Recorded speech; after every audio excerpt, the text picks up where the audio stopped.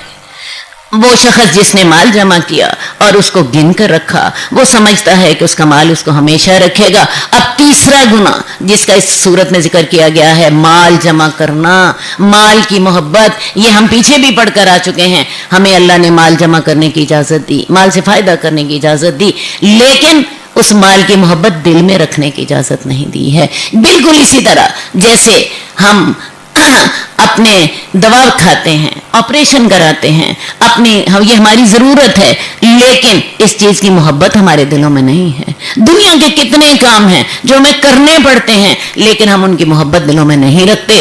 تو مال ہم نے استعمال کرنا ہے لیکن مال کو ٹارگٹ آف لائف نہیں بنانا, جبکہ آج ہم نے مال کو اپنا ٹارگٹ آف لائف چھوڑ کے خدا بنا رکھا ہے. آج سٹیٹس ہمارا سب سے بڑا خدا ہے, سب سے بڑا شریک ہے سٹیٹس, جس کے پیچھے ہم نے اپنی زندگیاں برباد کر چھوڑی ہیں. ہے یا نہیں؟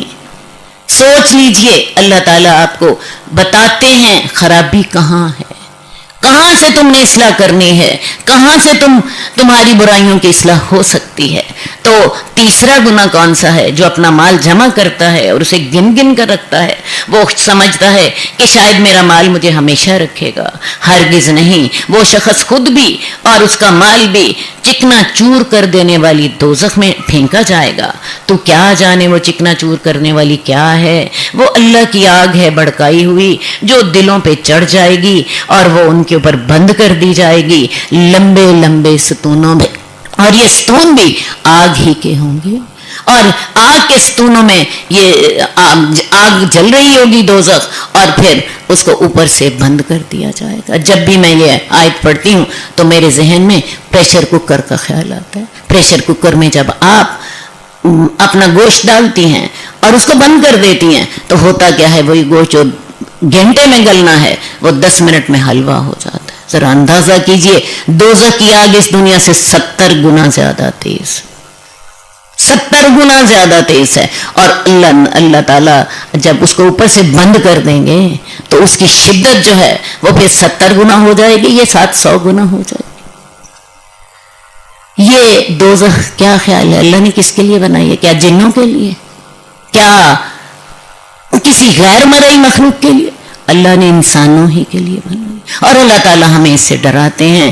اور اللہ تعالیٰ قرآن مجید میں کہتے ہیں میرے بندو میرے سے ڈر جاؤ, میرے بندو میرے سے ڈر جاؤ. اور کس چیز سے ڈرنا ہے؟ اللہ کی اسی دوزخ سے ڈرنا ہے جو کہ لمبے لمبے ستونوں میں ہوگی. بسم اللہ الرحمن الرحیم. کیا تم نے ہاتھی والوں کو نہیں دیکھا؟ کیا اللہ تعالیٰ نے ان کے چال کو برباد نہیں کر دیا اور ان کے اوپر پرندے غول کے غول بھیج دیے جو ان کے اوپر کنکروں کے پتھر پھینکتے تھے تو انہیں یوں بنا دیا جیسا کہ کھایا ہوا بوس ہوتا ہے. مکہ جو ہے اس کے اوپر قریش جو تھی یہی اس کو سنبھالتے تھے اور یہی اس کی نگرانی کرتے تھے. اب ہوا کیا کہ ابرہہ جو کہ حبشہ کا حاکم تھا, عیسائی تھا, اس نے یہ سوچا کہ قریش کو مکہ کی بیت اللہ کی وجہ سے جو فوائد حاصل ہوتے ہیں وہ فوائد ہمیں کیوں حاصل نہ ہوں. اس نے کیا کیا کہ اس نے یمن میں دارالخلافہ صنعاء میں ایک بہت بڑا کلیسا تعمیر کروایا. اب یوں سمجھ لیجئے سونے کا اس نے بنوا دیا بہت بڑا, اور اس نے لوگوں کو حکم دے دیا کہ کہ تمام لوگ بجائے بیت اللہ کا طواف کرنے کے یہاں آیا کریں۔ اصل بات ہے اس کو اس بات کی تکلیف تھی کہ قریش کو بہت سے سیاسی مفادات، بہت سے معاشی مفادات اور دوسرے مالی مفادات حاصل ہوتے ہیں، وہ ہمیں حاصل ہو جائیں، لیکن اس کا حکم دینے سے تو کچھ نہیں ہوا۔ لوگوں کے نے اس کے حکم کے باوجود بیت اللہ ہی کا ہی طواف کیا۔ اب یہ اس نے قسم کھا لی کہ میں بیت اللہ کو گرا دوں گا، نہ بیت اللہ ہوگا نہ لوگ وہاں جائیں گے، اور لوگ مجبوراً میرے اس کلیسا کا طواف کرنے کے لیے آئیں گے۔ اب یہ ابراہ جو تھا 60,000 کا لشکر لے کر چل پڑا بیت اللہ پر حملہ کرنے کے لیے۔ اس کے ساتھ ہاتھی تھے، خود ایک ہاتھی پر سوار تھا جس کا نام محمود تھا، اسی لیے ان کو ہاتھی والے کہا گیا۔ اب یہ لوگ جب بیت اللہ راستے میں کئی جگہ پر لشکروں کے ساتھ اس کی لڑائی ہوئی، ظاہر ہے 60,000 کا لشکر بہت بڑا لشکر تھا، یہ تمام لوگوں کو شکست دیتا ہوا مکہ کے قریب پہنچ گیا۔ وہاں جا کے اس نے دیکھا حضرت عبد المطلب جو کہ رسول اللہ صلی اللہ علیہ وسلم کے دادا تھے، یہ اس وقت حکمران تھے، ان کے اونٹ جو تھے چر رہے تھے، ان کے 200 اونٹ اس نے اپنے قابو میں لے لیے، اور ساتھ اس نے اپنے آدمیوں کو مکہ میں بھیجا کہ وہاں جا کے پیغام دو کہ ہم تم سے لڑنے نہیں آئے، ہم صرف بیت اللہ کو گرانے کے لیے آئے، ہم تم سے لڑنے کے لیے نہیں آئے۔ اب ان لوگوں نے جا کے عبد المطلب کو تلاش کیا اور عبد المطلب کو اس کے ابراہ کے حضور لے آئے۔ ابراہ نے عبد المطلب سے بات کی۔ عبد المطلب بڑی شاندار پرسنالٹی کے مالک تھے، وہ بڑا ان سے متاثر ہوا، لیکن عبد المطلب نے ان سے کہا کہ مجھے میرے اونٹ واپس کر دو۔ ابراہ کہنے لگا کہ بات یہ ہے کہ تم نے بیت اللہ کی جو تمہارے دین کی بنیاد ہے اس کے بارے میں کوئی بات ہی نہیں کی، تم نے تو صرف اپنے اونٹوں کی بات کی۔ عبد المطلب نے کہا کہ بات یہ ہے، ہر کوئی شخص اپنے گھر اور اپنے حرم کی حفاظت کرتا ہے، یہ اللہ کا گھر ہے، اللہ اپنے گھر اور اپنے حرم کی حفاظت اللہ خود کرے گا۔ یہ کہا اور ساتھ ہی بیت اللہ میں گئے، اپنے سرداروں کے ساتھ رو رو کے دعائیں مانگی اللہ سے، اور اللہ سے کہا اللہ ہم ان کا مقابلہ نہیں کر سکتے، اللہ تو اپنے گھر کی خود حفاظت فرما، اور جا کے پہاڑوں میں چھپ گئے۔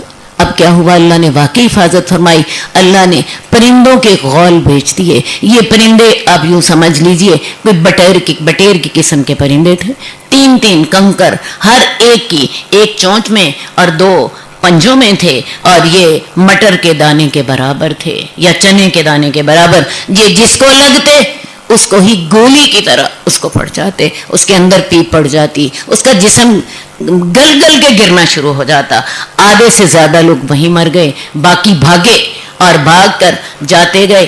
خود ابراہ جو تھا، اس کو چونکہ زیادہ سزا دینی مقصود تھی کیونکہ اس نے اللہ کے گھر کے بارے میں برائی کا ارادہ کیا تھا، اس کو اللہ تعالیٰ نے زندہ رکھا۔ یہ اپنے علاقے میں پہنچ گیا اور راستے میں اس کے جسم کے ٹکڑے جو تھے گل گل کر گرتے رہے، اور یہ خصم کے علاقے میں جا کر مرا۔ لیکن حالت یہ تھی کہ بتایا روایات میں آتا ہے، یہ جیسے پرندوں کے بوٹ ہوتے ہیں، آپ نے دیکھا ہوگا کبھی چڑیا کا بوٹ آپ نے دیکھا ہو، یہ ویسا ہو گیا تھا۔ اس کے جسم کے حصے گل گل کے گر چکے تھے، اور اس کا سینہ پھٹ گیا اور اس کا دل باہر نکل آیا، اور اس کو اللہ تعالیٰ نے چونکہ عبرت بنانا تھا، یہ فوراً نہیں مرا۔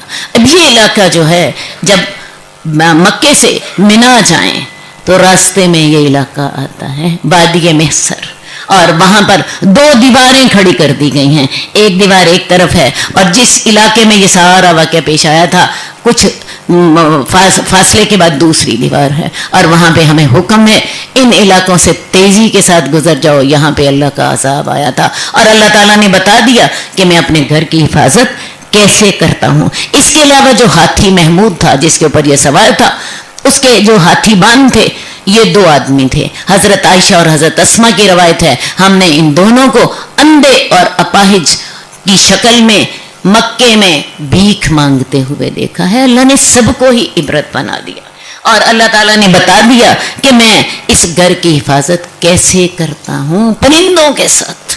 ٹھیک، رسول اللہ صلی اللہ علیہ وسلم اسی واقعے کے 50 دن بعد پیدا ہوئے ہیں۔ اس واقعے کا